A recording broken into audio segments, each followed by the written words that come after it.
जी हां, ये जो लाइन है ईरान को मिटा देंगे, ये डोनाल्ड ट्रंप की है। ये रही रिपोर्ट। डोनाल्ड ट्रंप इतना डर गया है ईरानियों से और ईरानियों के पोस्टर से, जिन पोस्टर्स में आपने 3 दिन देखा वी विल किल ट्रंप लिखा गया ईरान, तेहरान और इराक के अंदर।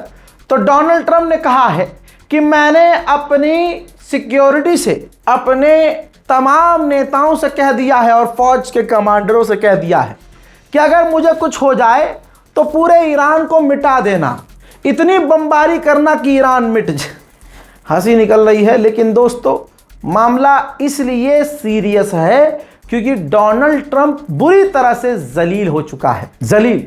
अब देखिए छुपाने के लिए क्या करेगा बेचारा। अब उसने ट्वीट किया है, ताज़ा अपडेट यह है ट्रंप ने कहा है कि ईरान ने रिक्वेस्ट की है हमसे बात करने के लिए। भाई साहब, गली का कुत्ता भी इस बात पर यकीन नहीं करेगा, मजबूर हूं क्योंकि यह खबर का हिस्सा है तो बता रहा हूं। ईरान ने रिक्वेस्ट की है और हम राजी हैं ईरान से बात करने की, लेकिन हम कोई शर्त ईरान की नहीं मानने वाले।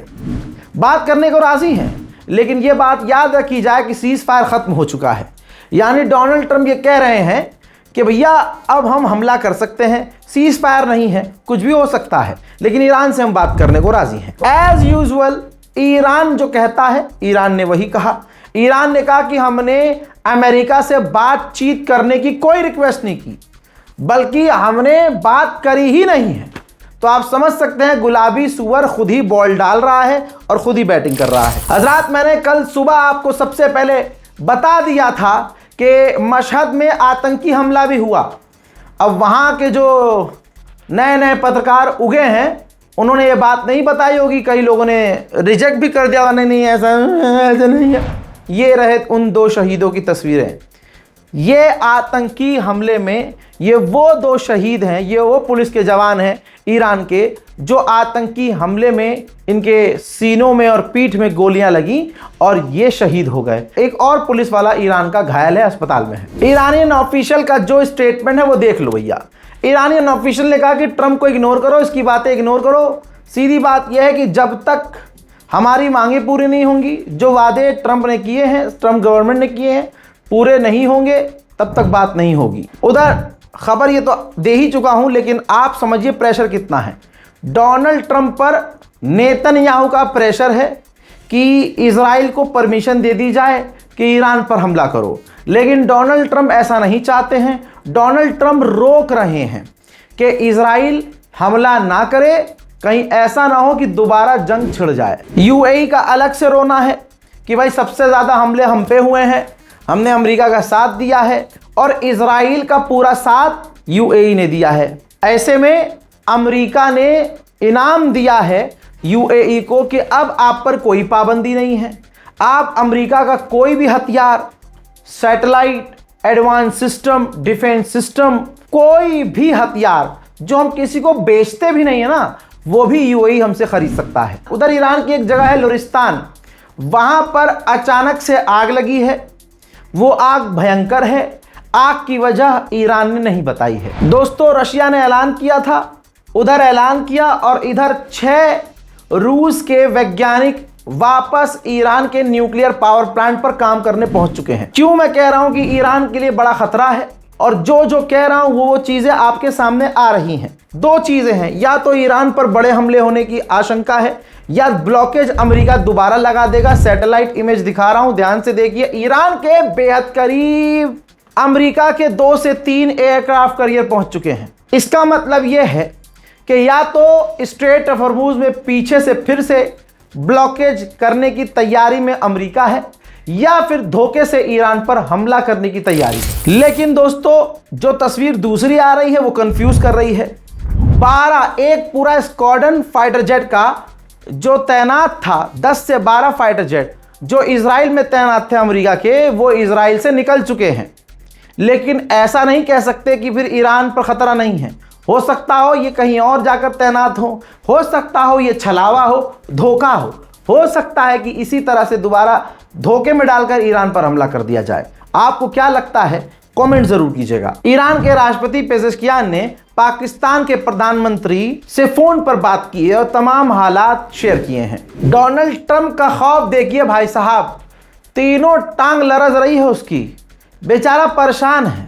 जब से ईरान के अंदर ईरानियों का गुस्सा देखा, किल ट्रम्प, या फिर लिखा हुआ पोस्टर आपने देख लिया होगा, वी विल किल ट्रम्प, और ईरान की IRGC ने जो कसम खाई कि हम खून का बदला जरूर लेंगे, भाई ट्रम्प को दस्त लगे हुए हैं भाई। अब आपको पता है कि कतर ने जो जहाज, अपना दुनिया का सबसे महंगा लग्जरी जहाज ट्रम्प को दिया था, और ट्रम्प उसको इस्तेमाल करना शुरू कर चुके थे, और वो ब्रिटेन भी गए थे बीच में, नेटो के बाद, तुर्की के बाद वो ब्रिटेन भी गए थे।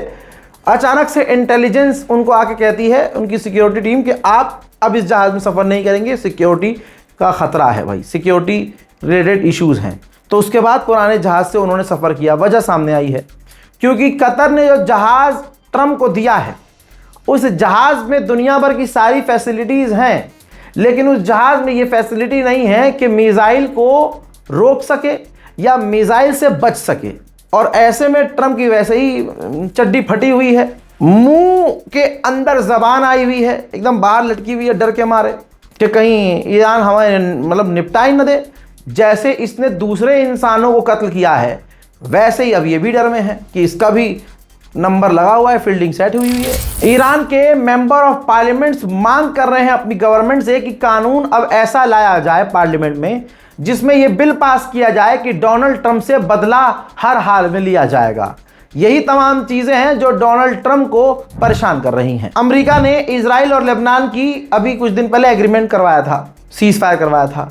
अब अमेरिका ने कहा कि लेबनान में जहां जहां इजरायली फौज है, अब जब वहां से वो इजराइल की फौज हटेगी तो उस जगह लेबनान की फौज तैनात होगी। चाइना ने कहा है कि ईरान और अमेरिका दोनों मिलकर सीज फायर का पालन करें। हजरात, यूएन के अंदर रशियन एनवॉय ने फ्रांस, जर्मनी, ब्रिटेन की चड्डी उतारी।